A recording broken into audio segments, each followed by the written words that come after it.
পরিকাঠামোর অভাবে ধুঁকছে এগরা 1 ব্লকের বহলিয়া জুনিয়র হাই স্কুল। স্কুলের হার ফেরাতে আসরে নামলেন প্রধান শিক্ষক। 7 লক্ষ টাকা ঋণ নিয়ে নিজেই তৈরি করাচ্ছেন নতুন শ্রেণীকক্ষ।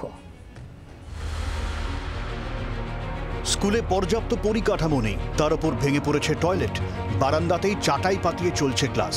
এই ছবি পরিকাঠামোর অভাবে ধুঁকতে থাকা পূর্ব মেদিনীপুরের এগরা 1 ব্লকের বহলিয়া জুনিয়র হাই স্কুলের। স্কুলের পরিকাঠামো উন্নয়নের দায়িত্ব নিজের কাঁধেই তুলে নিয়েছেন প্রধান শিক্ষক।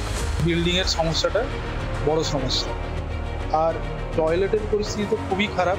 মানে বিশেষ করে মেয়েদেরকে টয়লেটটা এখানে যাওয়ার মতো পরিস্থিতি নেই। তারপর কিছু অর্থ জোগাড় করি এবং নিজের যা ছিল স্যালারি থেকে জমিয়েছিলাম সেখান থেকে দিয়ে, এবং মাস্টারমশাইরা কিছু সাহায্য করেছেন, সেগুলো দিয়ে আমি ওপরে একটা বিল্ডিং করি। এবং আমরা আশা করব যদি ভবিষ্যতে কিছু পাই তাহলে হয়তো আমরা আরও স্কুলটাকে এগিয়ে নিয়ে যেতে পারবো বা একটা সুনামের জায়গায় আনতে পারবো। কয়েক কিলোমিটার দূরে অবস্থিত পানিপারুল মুক্তেশ্বর হাই স্কুলের পরিকাঠামো যথেষ্ট উন্নত। সেই স্কুলের প্রধান শিক্ষক এগরার তৃণমূল বিধায়ক তরুণ কুমার মাইতি। বিরোধীদের অভিযোগ, 2022 সাল থেকে বহলিয়া জুনিয়র হাই স্কুল কর্তৃপক্ষ পরিকাঠামো উন্নয়নের দাবি নিয়ে প্রশাসনের বিভিন্ন দপ্তরে ঘুরলেও কোনো লাভ হয়নি। কত মানুষ আশা ভরসা নিয়ে ওনাকে ভোট দিয়েছেন, দিয়ে আমাদের এলাকার যেগুলো প্রবলেম আছে ওনাকে করার দায়িত্ব আছে, কিন্তু উনি সেইভাবে তেমন কিছু করছেন না। হেডমাস্টারকে বলবো যে বিডিও অফিসের মাধ্যমে জেলা পরিষদের সঙ্গে যোগাযোগ করতে একটা টয়লেট তার সাথে পেয়ে যাবে, এই ব্যবস্থা আমাদের আছে।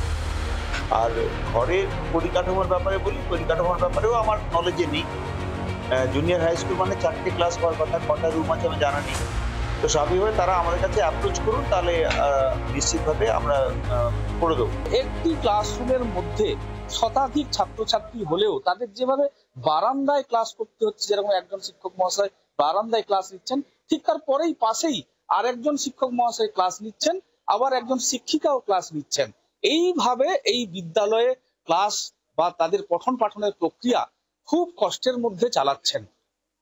এর নিরসন খুব তাড়াতাড়ি হোক তারা চাইছেন, ছাত্রছাত্রীরাও চাইছেন। তাদের সমস্যা হচ্ছে, এই সমস্যা দূরীকরণ করা হোক। এগরা থেকে কিরণ মান্না, জি24 ঘন্টা।